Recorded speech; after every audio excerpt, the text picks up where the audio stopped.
PCOD वर खरंच आयुर्वेदिक treatment असते का आणि त्याने फरक पडतो का?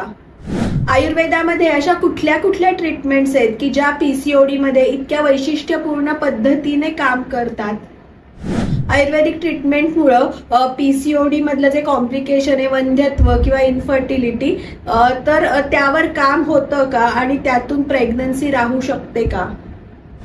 या महत्त्वाच्या प्रश्नांची उत्तरं जर तुम्हाला हवी असतील तर हा व्हिडिओ तुमच्यासाठी आहे.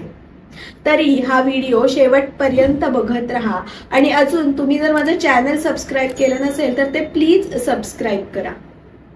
नमस्कार, मी डॉक्टर वर्षा हरीश देशपांडे, तुम्हा सगळ्यांची डॉक्टर मैत्रीण. आज पीसीओडीच्या आपल्या सिरीज मधला पुढचा भाग घेऊन आलेली आहे की ज्यामध्ये आपण पीसीओडी वर आयुर्वेदिक ट्रीटमेंटनं कसा फरक पडू शकतो आणि त्यातून प्रेग्नन्सी राहते का या विषयावर चर्चा करणार आहोत. आपण मागच्या व्हिडिओमध्ये पीसीओडीची काय कारणं असतात, त्याची काय लक्षणं असतात, ते कशामुळे होतं, या सगळ्या गोष्टीवर चर्चा केली. तुम्ही जर तो व्हिडिओ अजून बघितला नसेल तर तोही व्हिडिओ नक्की बघा. आता सगळ्यात महत्त्वाचा प्रश्न की आम्ही प्रचलित वैद्यकीय चिकित्सा न घेता पीसीओडी वर खरंच फक्त आयुर्वेदिक ट्रीटमेंटनं आम्हाला फरक पडू शकतो का? तर याचं उत्तर 100% तुम्ही प्रचलित वैद्यकीय चिकित्सा न घेताही फक्त आयुर्वेदिक ट्रीटमेंटने पीसीओडी हा मुळा सकट बरा होतो. बऱ्याच वेळा प्रचलित वैद्यकीय चिकित्सेमध्ये आपण बघतो की साधारण 5-6 महिने ही ट्रीटमेंट घेतली की पिरियड्स रेग्युलर येतात, पण पुन्हा 5-6 महिन्यानंतर हा प्रॉब्लेम पुन्हा यायला सुरुवात होते. त्यांना प्रॉब्लेम्सची पुन्हा इरेग्युलॅरिटी दिसायला लागते. पुन्हा पाळीच्या वेळी अंगावरून कमी जाणं किंवा अति प्रमाणात जाणं, चिडचिड सतत होत राहणं, या तक्रारी या पुन्हा रिपीट व्हायला सुरुवात होते, हे आपण बघतो. पण आयुर्वेदिक ट्रीटमेंटने मात्र या सगळ्यावर मुळापासून चिकित्सा होते आणि पुन्हा हा प्रॉब्लेम इरप्ट होत नाही. मग आयुर्वेदामध्ये अशा कुठल्या कुठल्या ट्रीटमेंट्स आहेत की ज्या पीसीओडी वर इतक्या प्रभावीपणे काम करू शकतात? आपण या ट्रीटमेंटचं वर्गीकरण जर 3 पद्धतीने केलं तर सगळ्यात पहिलं आपण बघूयात की औषधी चिकित्सा काय असते, त्याच्यानंतर पंचकर्म आणि त्याच्यानंतर पथ्य आणि अपुनर्भव म्हणजे पुन्हा पीसीओडी उद्भवू नये यासाठी दिली जाणारी ट्रीटमेंट. अशा या 3 वेगवेगळ्या स्तरांवर ही ट्रीटमेंट काम करत असते. तर सगळ्यात पहिल्यांदा औषधी चिकित्सेमध्ये त्या मुलीचा किंवा स्त्रीचा रसधातू नीट करणारी औषधं दिली जातात. आपण मागच्या व्हिडिओमध्ये बघितलं होतं की पीसीओडीच्या कारणांमध्ये की जेव्हा आपण आहाराच्या चुकीच्या सवयीचा परिणाम हा त्या स्त्रीच्या पचनशक्तीवर होतो. मग आहार पचत नाही, त्याच्यातून तिच्या शरीराचं जे पोषण होणं अपेक्षित आहे ते होत नाही आणि या आहार रसातूनच ओव्हरी मधल्या बीजाचंही पोषण होत असतं, पण तेही नीट होत नाही. त्यामुळं ट्रीटमेंटचा सगळ्यात पहिला पार्ट तो म्हणजे रसधातू नीट करण्यावर माझा हा पहिला फोकस असतो. तर यामध्ये सगळ्यात आधी आहाराच्या वेळा बदलणं, आहाराचा पॅटर्न काय ते हिस्ट्रीमधून नीट समजून घेऊन त्यामध्ये फेरफार करणं आणि दिनचर्येमधील काही बदल, तसंच रसपाचकासारखी औषधं देणं किंवा त्या मुलीची पचनशक्ती वाढवण्यासाठी म्हणून काही दीपक पाचक औषधं जसं की सूतशेखर आरोग्यवर्धिनी आहे, ते आम्ही साधारण त्या मुलीची प्रकृती बघून अशी औषधं ठरवतो आणि त्यातून आपण हा रसधातू नीट करतो.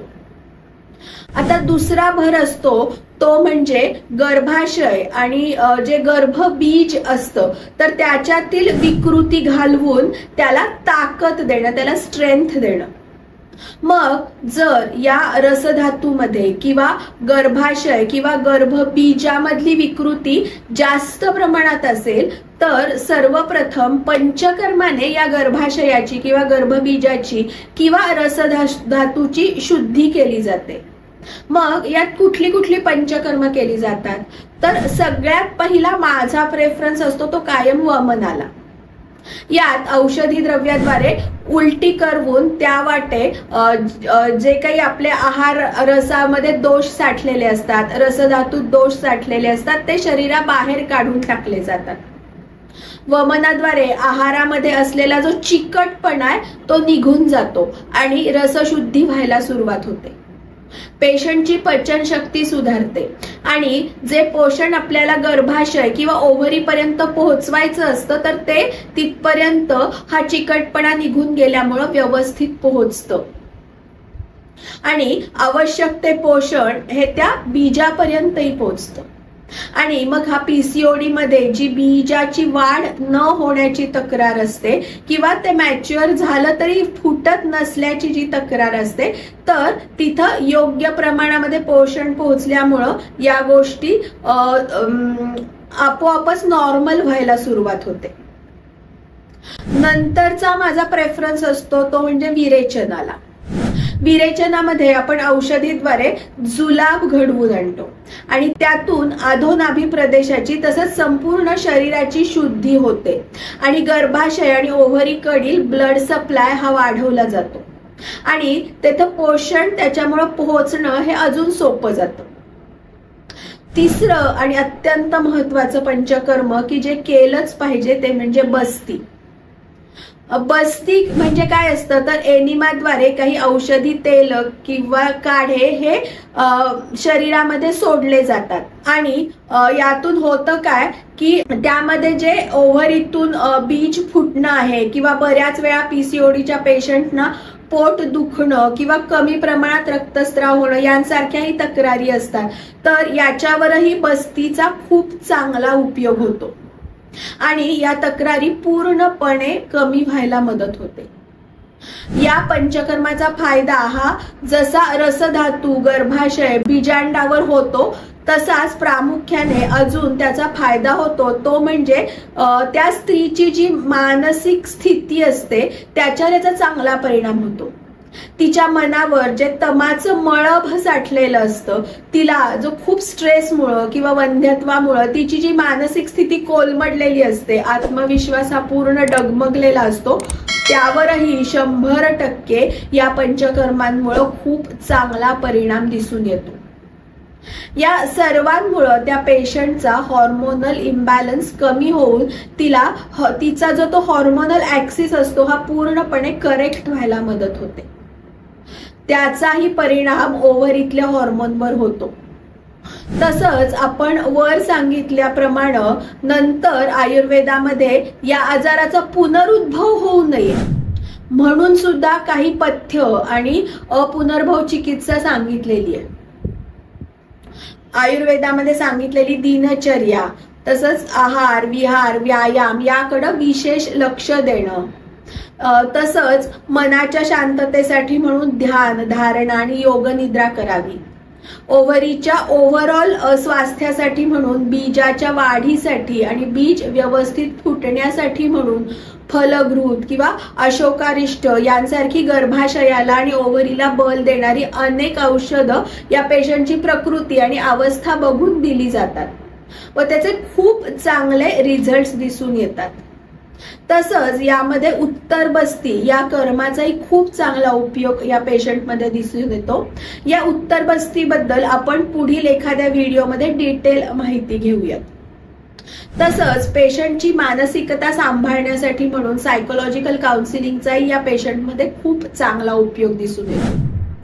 त्यातूनही त्यांची स्ट्रेस लेव्हल कमी होते आणि त्याचा उपयोग हा कुठेतरी यातली पॅथॉलॉजी ब्रेक व्हायला होते आणि त्यामुळेच जेव्हा पीसीओडीच्या पेशंटचा हॉर्मोनल इम्बॅलन्स जातो आणि दर महिन्यात तिच्या ओव्हरीमध्ये बीजांडाची वाढ ही नीट व्यवस्थित होऊ लागते, ते योग्य वेळेला फुटून ओव्हरीच्या बाहेर येतं आणि गर्भाशयामधील एंडोमेट्रियमचं अस्तरही योग्य प्रमाणामध्ये पंचकर्म आणि औषधींमुळे तयार व्हायला लागतं आणि त्यामुळं पेशंटला प्रेग्नन्सी ही योग्य आयुर्वेदिक ट्रीटमेंट सुरू केल्यानंतर साधारण 7 ते 8 महिन्यामध्ये राहू शकते.